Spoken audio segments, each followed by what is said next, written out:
My name is Katie Tupling, and due to one of life's little mysteries, I was born with cerebral palsy and now use crutches all the time. Cerebral palsy is not genetic, it's not a birth defect, you can't catch it. No one put a curse on my mother, and I didn't get it because my parents are first cousins. They're not, by the way. It just happens by accident. I'm not inspirational, I'm not brave, I don't have any more or less courage than you. Equally, having CP doesn't make me more empathetic. I lack sympathy quite often. I don't have some secret inner strength, which is somehow more noble than the able-bodied people I meet. I am me, and I live with the effects of cerebral palsy over which I have no choice.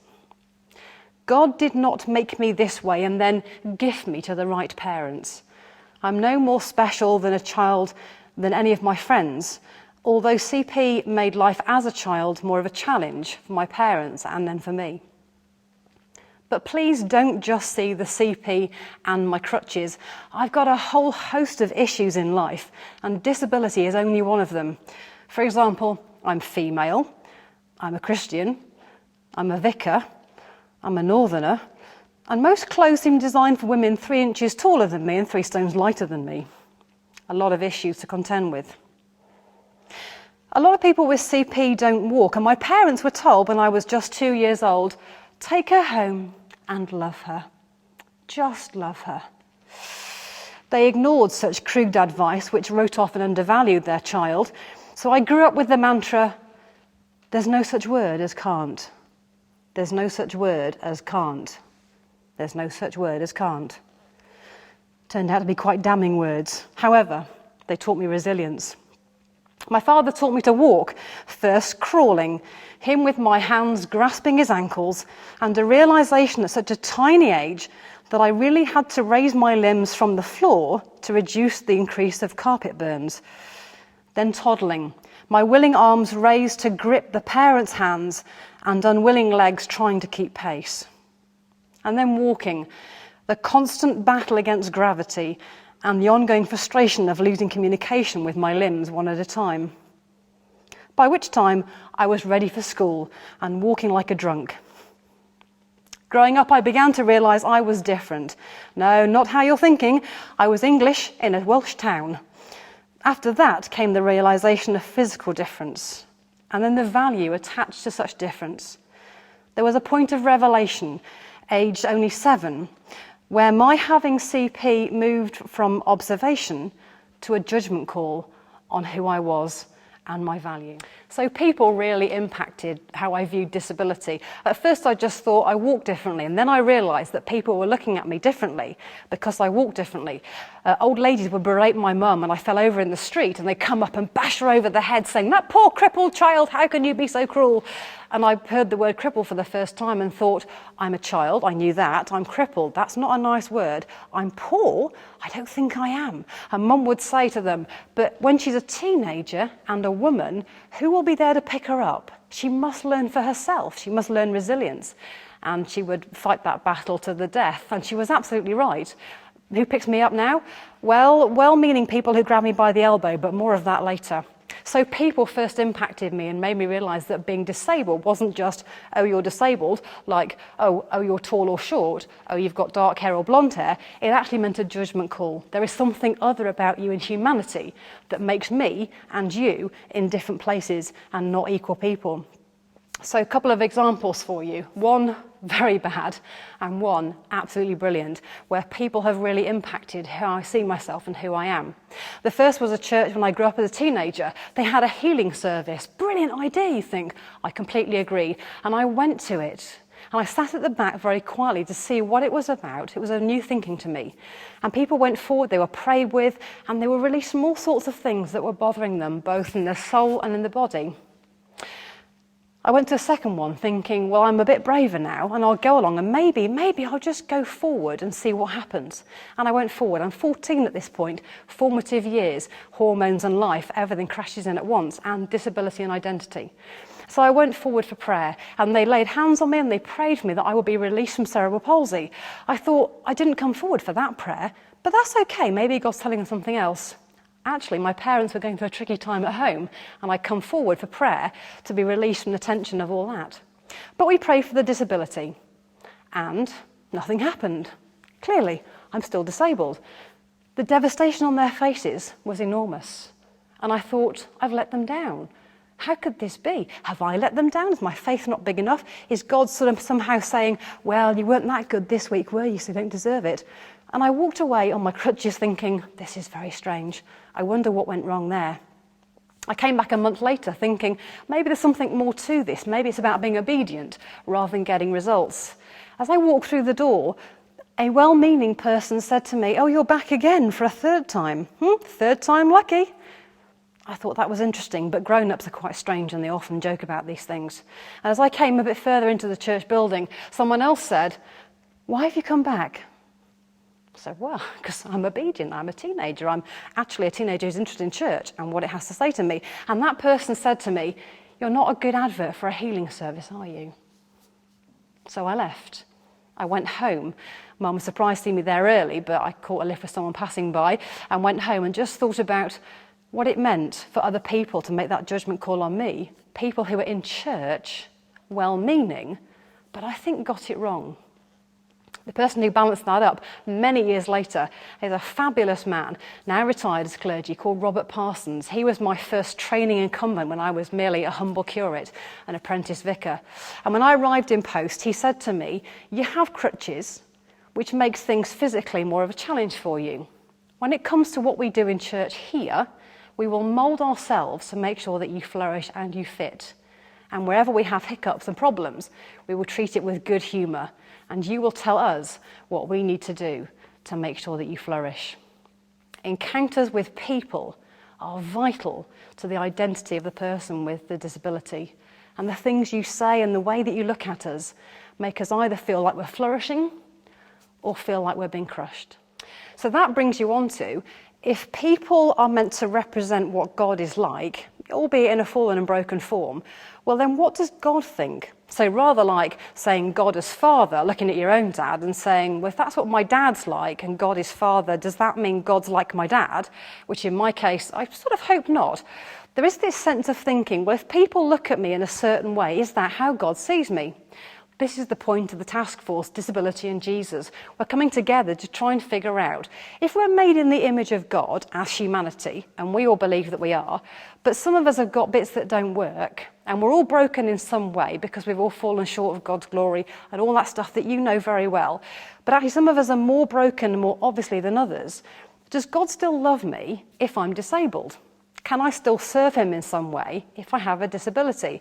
Do I have to be healed first before he can use me properly in his kingdom work?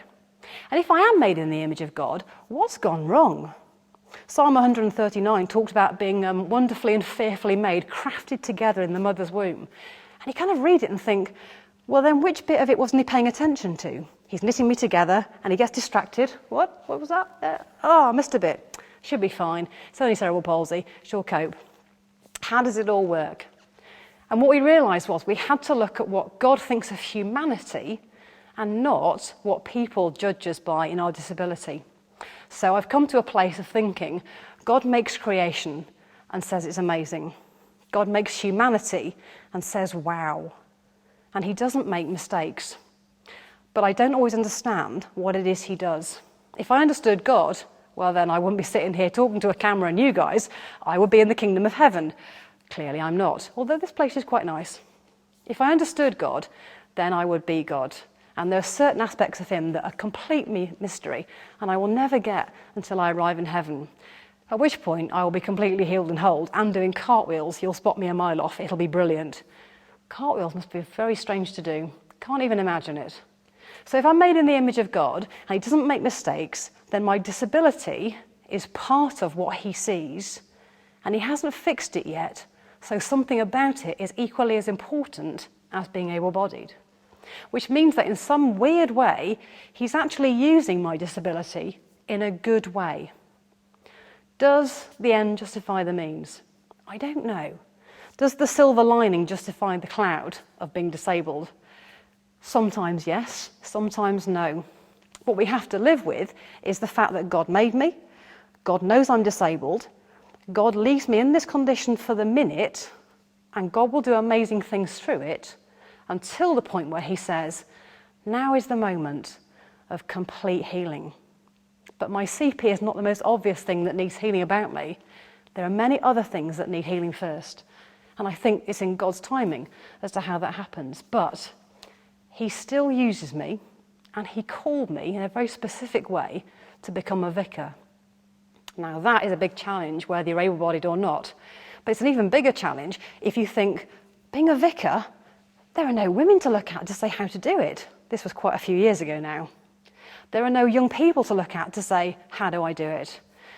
And there are no disabled people to look at and say, how do I do it? To look at all the other vicars and say, me do what they're doing, but I'm disabled, and they're not. How does that work? So willingly, unwillingly, dragged kicking and streaming by God into the presence of the bishops and his advisors, here I am today, 11 years or so on, as a vicar. And that brings the next challenge. Vicars are most often found in church buildings. And church buildings, like church people and humanity at large, doesn't always cope with the disability very well. The building.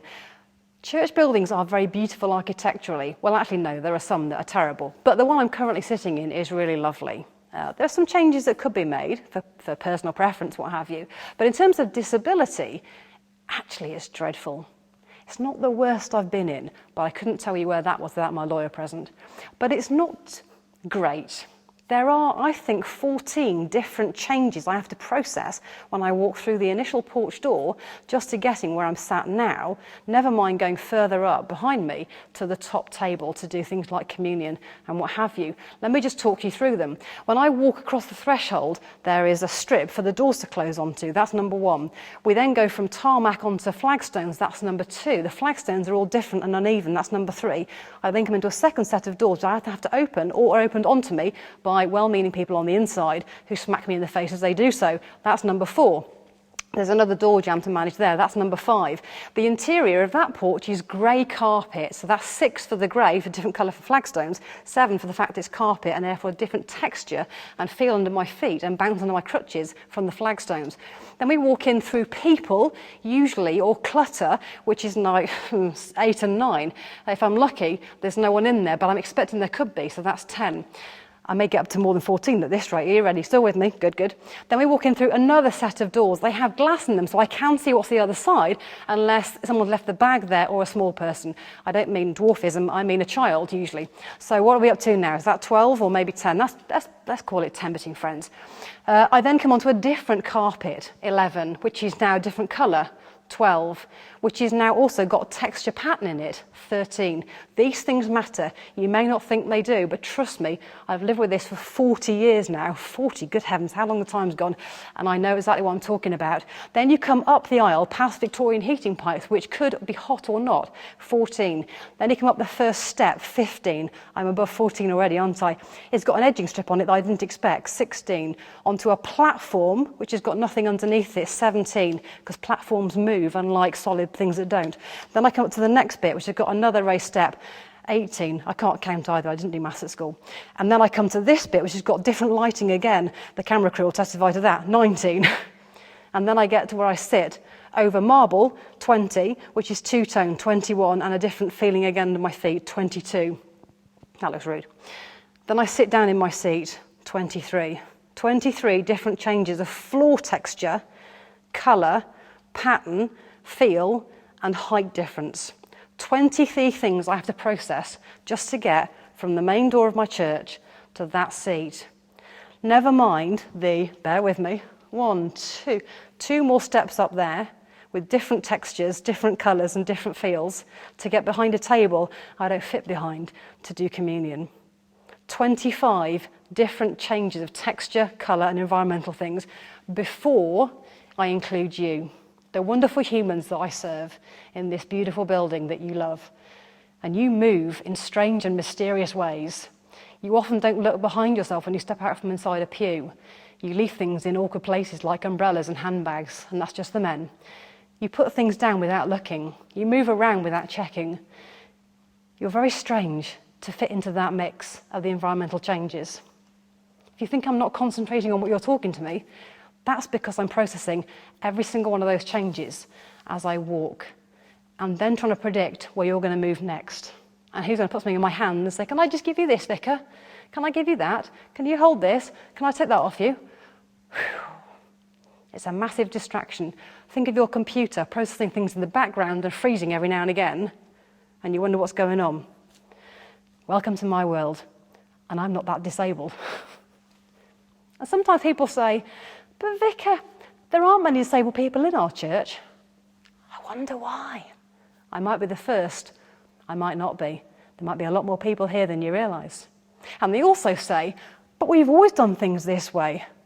Every vicar gets that. But in my case, for example, the only way to do communion is to kneel at the rail and have you come to us with the bread and the wine.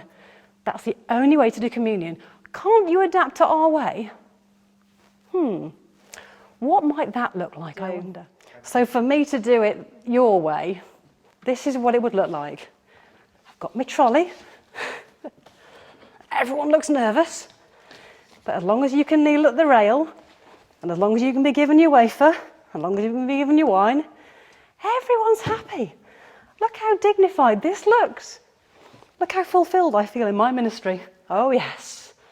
It's like Mrs. Overall, 2 soups, and off we go. And that, my friends, is how, if I have to do it your way, it's dignified, isn't it? No, wait a minute, it's not. Can I do it your way? No. Can you do it my way? Yes. Now, we've been quite serious so far. I've told you a bit about myself. We've heard a little bit about my story and my faith and what it means to be a vicar in a church and some of the moments in church that aren't very helpful. How about some hot tips for the do's and don'ts, or the don'ts and do better for words and actions? Here is Katie's top tips. I've got about 400 of them, but I've been whittled down to just a few. So top tip number 1 of actions. Don't hold my elbow, stroke my arm. I don't mean stroke my arm, I mean stroke my arm, stroke my shoulder, or in fact any part of me to help me up and down steps. Number 1, I've seen the steps long before you have. I look at the floor, remember our countdown of 25 different things I'm looking at as I walk up the aisle? So I've seen that step, that trip hazard, way before you have. When you come running over to help me, which is lovely, thank you, and you get hold of my elbow to give me a hand up and down, my elbow is attached to my arm, attached to a pair of crutches. What you do to my elbow transmits itself through my arms into my crutches and beyond. What's holding me up? The crutches. So if you mess with my arm, you mess with my crutches, and I'm more likely to fall over. Then I'm just worried about how I'll bring you down with me, and they're both on the floor. So when you come across to help me, say, how can I help? Rather than grabbing hold of bits of me and trying to be more useful. Top tip number 1, don't get hold of me. Top tip number 2, this is what I call the head tilt of compassion. Are you ready? Do it with me if you like to. It's when people say, what's wrong? And you say, I've got a disability, and they go like this. Ready? Oh. Go on, do it with me. See how it feels. What's wrong with you? I've got disability. Ah. The head tilt of compassion. You don't know you're doing it, and it's really annoying. It just looks like you're thinking, poor thing. Actually, I'm not poor. I've come to a realisation that I probably see and experience more brokenness in other people than perhaps able-bodied people do. Able-bodied people have this great way of covering up their brokenness and pretending it doesn't exist. Disabled people turn up and expose all that there is to see and unsee. We turn up and people see our brokenness on the front of us and they say, well, actually, things aren't so great for me. And we uncover all that stuff. It doesn't make me poor. It makes me really rich. And I love that, and it's a burden too. But if people will open up their brokenness to me, then my disability has great value. Top tip number 3. This is interesting. Don't hand me things. So one of my pet hates are buffets for lots of reasons. But then when you hand me a drink, where am I going to hold it? One hand, crutch. Other hand, crutch. Third hand, drink. No, I'm not that freaky. I've only got 2 hands. So don't hand me a drink. Don't hand me a hymn book when I walk in. Perhaps say, if you've got a drink in your hand, where can I put this for you that's most useful? If I walk into your church and you've got a handful of hymn books, as most churches do, and the screen, and a notice sheet, and whatever else you're going to hand out that week, say, you can't carry these, where can I put them for you? Brilliant expression. Where can I put these for you? Top tip number 4 on actions. Don't take my crutches off me. When I sit down and put them somewhere, I want them where I've put them. You could say, do you want me to put them somewhere for you? That's fine, the answer's no. I want them where I can get to them. So a man in a restaurant once learnt this lesson, a waiter. I put them in a corner. He said, they're a fire hazard, they can't stay there, love, and put them behind the bar. I said, you're a health hazard, give them back. They're my crutches. If there's a fire in here, mate, and you're crawling around the bar to get to my crutches, I'll be crawling out the door while you're burning to death. Give me the crutches back. After about 2 minutes of confrontation and the whole restaurant joining in, he said, oh, go and get them if you're going to be that fussy cripple. Not very helpful. You're too lovely to do that. But if I put them down somewhere, don't walk off with them. I don't walk off with your legs. Don't walk off with my crutches. Top tips for words. We've sort of done a little bit with the head tilt of compassion, but here are things probably not to say. What have you been doing to yourself? I haven't. I didn't self-harm, and this is kind of how the crutches came about. I didn't do something. It's no one's fault. I'm just disabled. What have you been doing to yourself? Closely followed by, what does the other guy look like? Well, we could find out now. Willing to volunteer? No. Ask something like, are the crutches permanent or temporary? Is it an accident or disability? Just be straightforward, rather than trying to dress it up in a, I don't want to ask in case I offend you, kind of sentence. I'm not offended, but I'm concerned about your sanity. Another one. Well done, you. I've had that in a lift. Thankfully, the doors opened and she left the lift and went down the corridor, and I couldn't run after her to go, well done, you. Well, this isn't like getting third prize at a sports day. I haven't got a little sticker saying, I was brave in my disability. No, well done you for being so callous about it all. Sorry, I shouldn't get upset. It's not your fault that she was a muppet. But don't say to someone who's disabled, well done. If you do, put the head tilt of compassion at the same time, and then you'll probably get kneecapped if I'm anywhere near. Another of my pet phrases that I hate, and this divides the disabled community. When people say, but we're all disabled in some way. No, we're not. I am, and you might be, but we're not all disabled in some way. The World Health Organization says this: illness is something temporary that can be treated through medicine. Disability is something permanent or certainly long-term that impairs day-to-day function and which medicine can support but not fix. Is that you? I didn't think so. And handicap is what society does to those who are ill or disabled to judge them in a different context and box than the equality of humanity. Are we all disabled in some way? No, not really. But talk to me if you want to. Come to me on Twitter or Facebook, email me or face-to-face, and we'll debate it over a pint. And the last thing is when people say, what are the crutches for? Not they're all Brummies, but it came out like that. Mainly a Brummie who said it to me once. What are the crutches for? I might have to stand up for this next bit. See you in a sec. And this is me standing up, using my own legs, not a friend's. So the question is, what are the crutches for? Now, the obvious facetious answer is, for holding me up, because my legs don't work. But what I'd love to say is this. What are they for? They're for decoration. I don't need these. They're just the sympathy vote. See, I'm fine. Oh no! I do need them after all. Who knew? Ladies and gentlemen, I've been Katie Tupling with cerebral palsy.